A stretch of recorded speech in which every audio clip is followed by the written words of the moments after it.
Willkommen zum Test der neuen Garmin Forerunner 965. Nach nicht mal einem Jahr zum Erscheinen der Forerunner 955 haben wir nun die neue Garmin Forerunner 965 als Nachfolgermodell mit dem AMOLED-Display erhalten. In diesem Test ist zu klären, wie gut schlägt sich die neue Forerunner 965 bei der Bedienbarkeit und auch bei der Akkulaufzeit, aber auch was sind die Neuerungen und für wen lohnt sich eine neue Garmin Laufuhr. Optisch hat sich äußerlich nicht viel gegenüber der Garmin Forerunner 955 verändert. Die Uhr erscheint hier in 3 verschiedenen Farben, einmal in Weiß, Schwarz und einem neuen Gelb-Schwarz.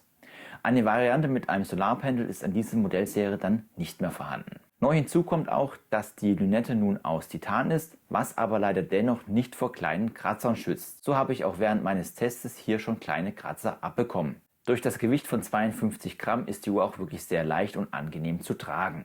Die Uhr hat hinten auch wieder wie gewohnt einen optischen Herzfrequenzsensor verbaut, welcher auch den Blutsauerstoff messen kann.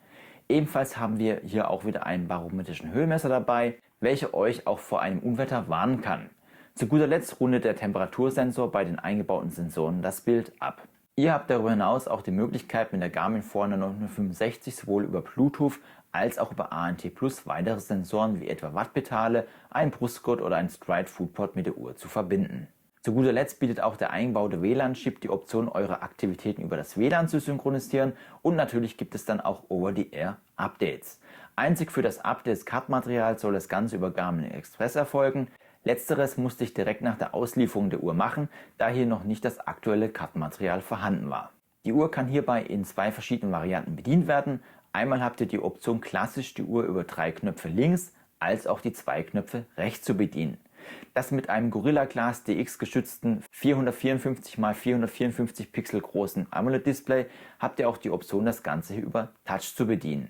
Das Touch-Display ist auch sehr präzise und gut umgesetzt. Einzig bei stärkerem Regen kommt dies an seine Grenzen. Das heißt, Befehle werden nicht oder falsch erkannt, so dass man doch zwangsläufig bei Regen wieder auf die Knöpfe ausweicht. Die Garmin Forerunner 965 wird auch mit einem 32 GB großen Speicher ausgeliefert. Dabei dient der Speicher einmal für das Kartenmaterial der Uhr, aber ihr habt auch die Möglichkeit, Musik auf die Uhr zu speichern. Neben Spotify, Amazon Music und Deezer gibt es auch die Option, eigene MP3s zu übertragen oder etwa Runcast oder Playrun zu nutzen. Ebenfalls haben wir bei der Uhr auch wieder das gewohnte Schnellauswahlmenü, bei dem ihr verschiedene Zeitzonen, die Herzfrequenz an ein kompatibles Gerät via Bluetooth senden könnt, aber auch das Handy suchen und eine Taschenlampenfunktion darf natürlich auch nicht fehlen. Die Taschenlampe selbst funktioniert aber nur über die Erhellung des Displays. Eine separaten Taschenlampe wie etwa bei der Fenix 7X ist hier nicht dabei. Daher ist die Lichtausbeute auch sehr begrenzt und dient eher mal dazu, was im Zelt zu suchen, als sich hier einen Weg auszuleuchten.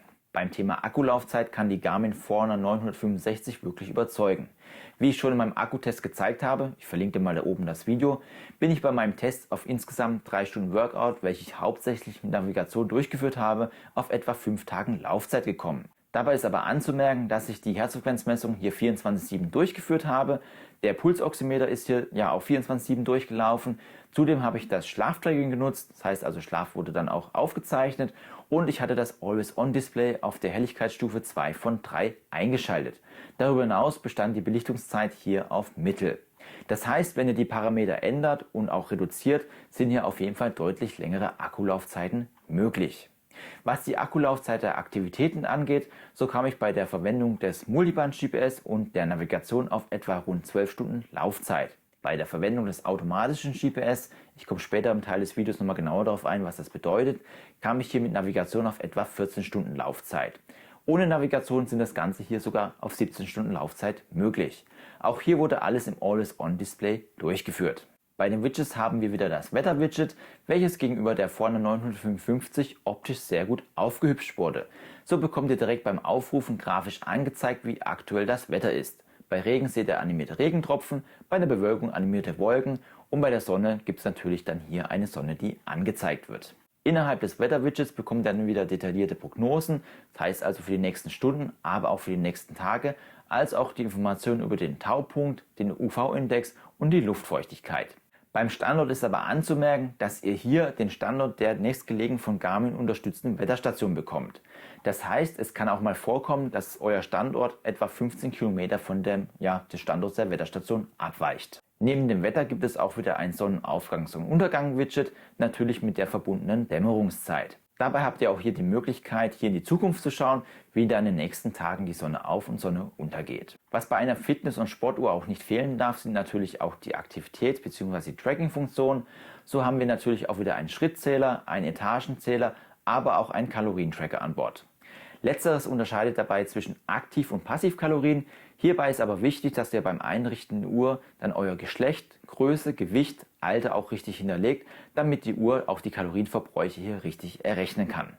Ebenfalls gibt es auch wieder die Garmin bekannte Body Battery mit der integrierten Stressmessung, welche euch den menschlichen Akku anzeigt. Vielmehr könnt ihr darauf erkennen, wie erholt ihr seid bzw. wie anstrengend für euch der Tag war. Ebenfalls wirkt sich natürlich auch das Schlafen auf die Garmin Body Battery aus, da ja Schlafen bekanntlich auch ein Hauptmerkmal der Regeneration ist. So haben wir auch bei der Garmin Forerunner 965 wieder ein detailliertes Schlaftracking, was euch einmal die Qualität des Schlafes, aber auch die Tief-, Leicht-, REM- und Wachphasen anzeigt. Ihr habt auch die Möglichkeit, einen Schlafplan anzulegen. Gerade wenn ihr im Schichtbetrieb arbeitet, ist das wirklich sehr hilfreich. Dabei geht es nicht nur um die bessere Erkennung des Schlafes, nein, der Schlafplan sorgt auch dafür, dass die Uhr dann auch zu den angegebenen Zeiten in den DND-Modus geht. Das heißt also, ihr werdet dann auch nicht mit Benachrichtigungen während des Schlafes gestört. Was die Qualität des Schlaftrackings angeht, so muss Garmin aber noch ein wenig nachjustieren. So werden die Aufwachphasen oft erst 10 bis 20 Minuten nach dem Aufwachen wirklich erkannt. Als groben Richtwert ist es nicht schlecht, dennoch ist es hier Ganze nochmal ausbaufähig. Gerade weil andere Hersteller das auch schon hier deutlich besser hinbekommen.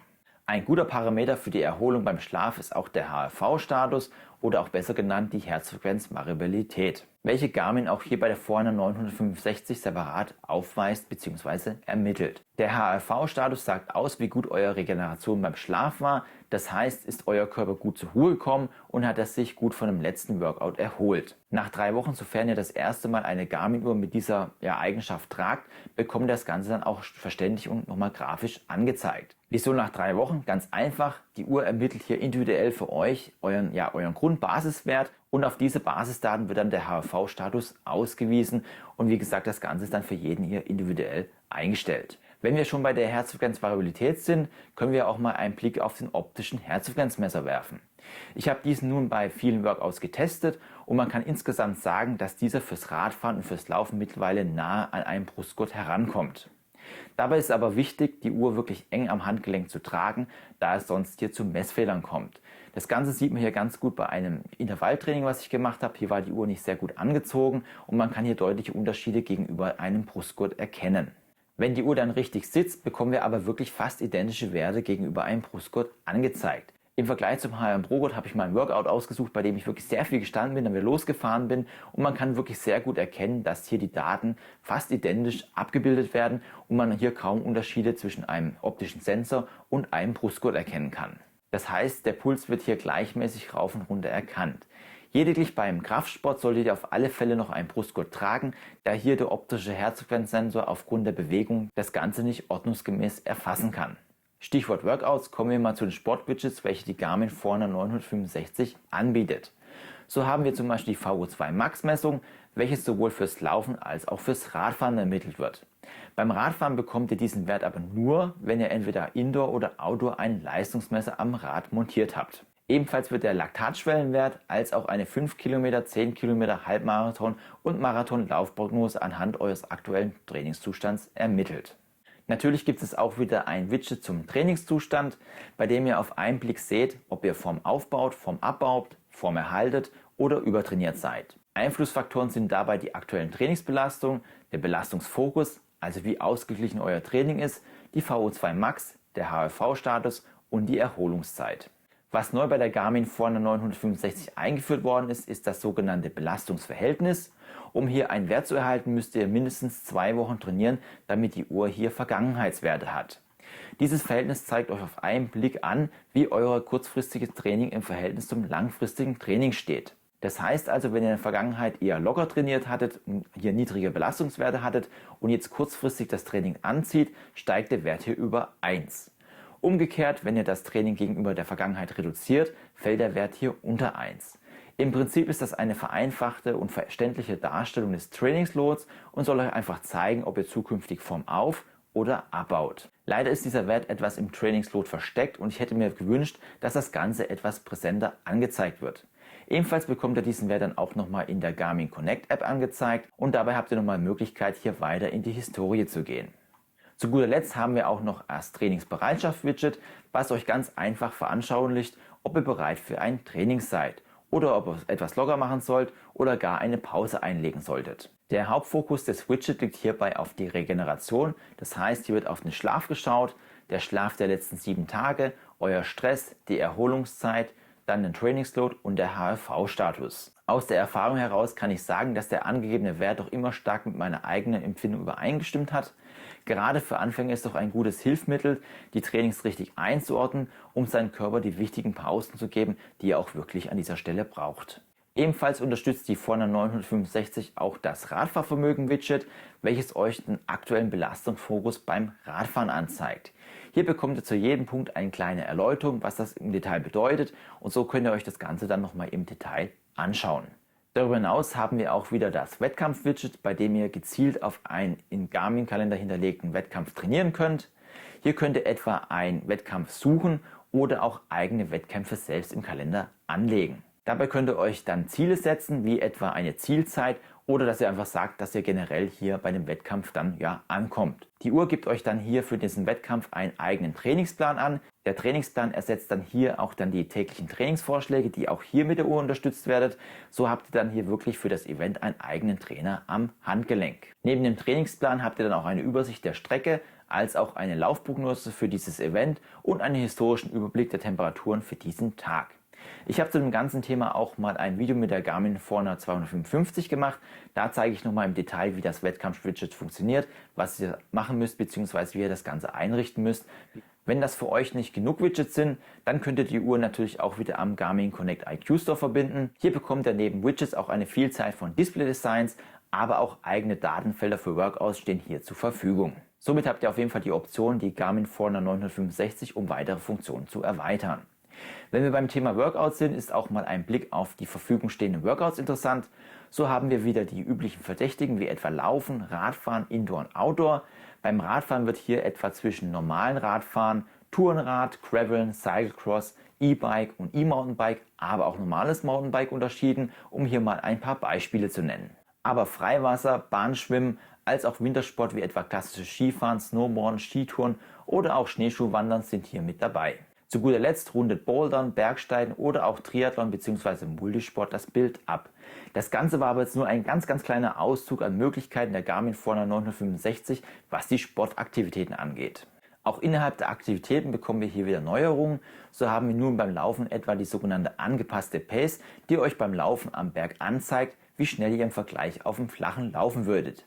Dies dient dazu, eure Pace am Berg besser einzuschätzen, da gerade hier beim Anstieg doch immer etwas schwierig ist, die Pace genau einzuschätzen und die Gefahr besteht, dass man hier schnell overpaced. Natürlich ist auch wieder die Wattmessung am Handgelenk dabei, welche euch dabei unterstützt, statt mit Pace hier mit Wattwerten zu trainieren. Leider sind die aktuellen Trainingsvorschläge nur auf Pace-Basis, das heißt also, hier gibt es leider noch keine Möglichkeit, auf Watt zu trainieren.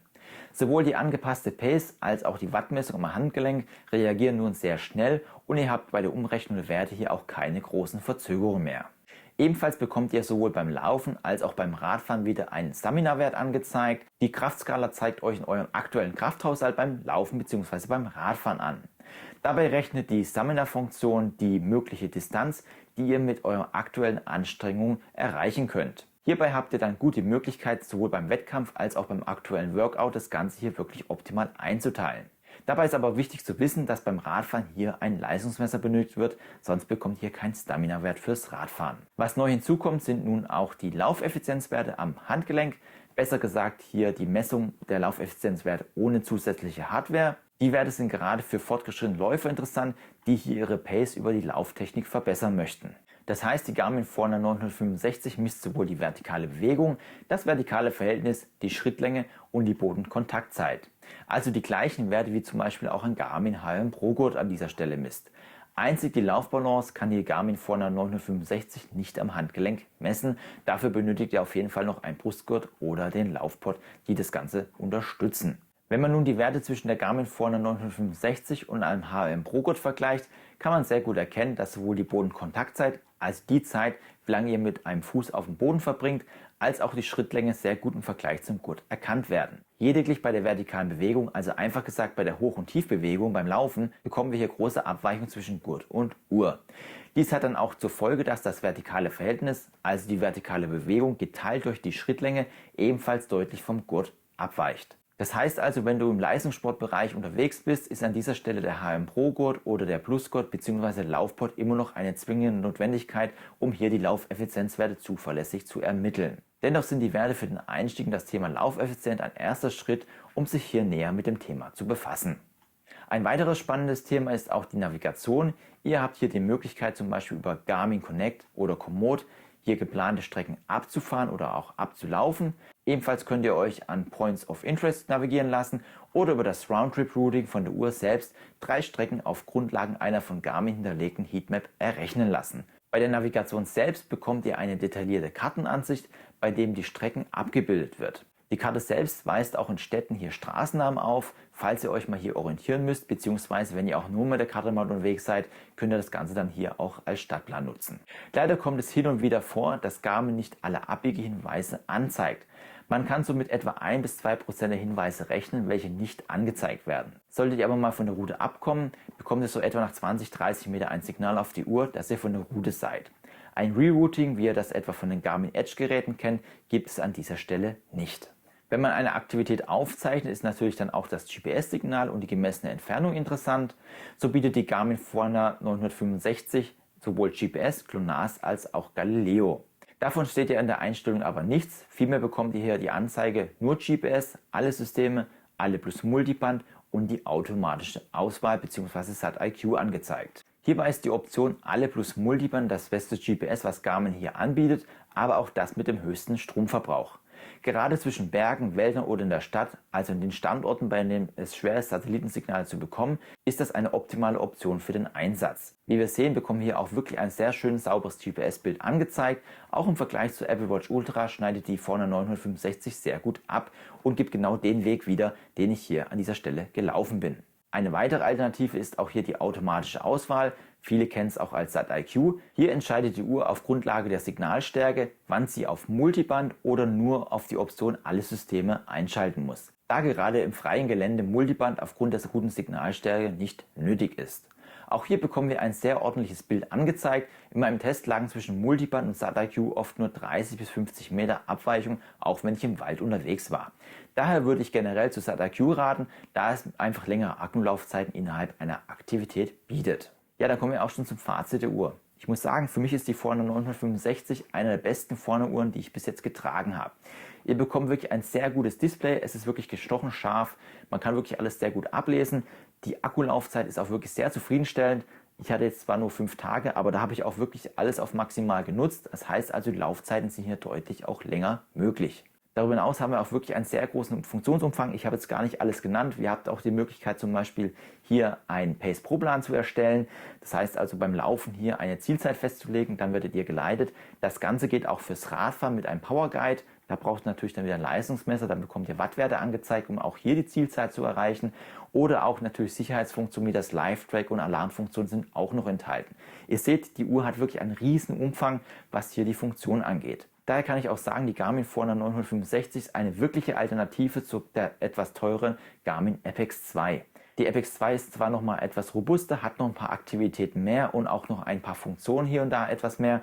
Dennoch kann ich sagen, für etwa 90% der Leute dürfte die Forerunner 965 an dieser Stelle hier ausreichen und ihr macht mit dieser Uhr hier tatsächlich nichts falsch. Ja, ich hoffe, ich konnte euch mal einen kleinen Eindruck geben, was die Garmin Forerunner 965 angeht. Wenn euch noch mehr zur Funktion der Garmin Forerunner 965 interessieren, ich habe wirklich ein sehr, sehr ausführliches Review aller Funktionen der Uhr gemacht. Das verlinke ich dir oben mal, da kannst du mal reinschauen. Wenn dich noch mehr zum Thema Garmin interessiert, ich verlinke dir auch meine Playlist rund um Garmin, da kannst du mal reinschauen. Und wenn du neu auf dem Kanal bist, verlinke ich dir auch meine Best-of-Playlist meines Kanals, kannst du oben mal reinschauen. Da siehst du, was sonst noch alles auf dem Kanal hier so stattfindet. Ich werde zu der Uhr dann auch noch ein Navigationsvideo zeigen. Das kommt jetzt auch demnächst auf meinen Kanal. Das heißt also, wenn dich das interessiert, lass auch gerne ein Abo da. Und wenn dir das Video gefallen hat, lass auch gerne einen Daumen hoch da. Ich würde mich auf jeden Fall freuen, dich hier auf dem Kanal wieder begrüßen zu dürfen. Ansonsten bedanke ich mich für deine Zeit. Tschüss, bis zum nächsten Mal.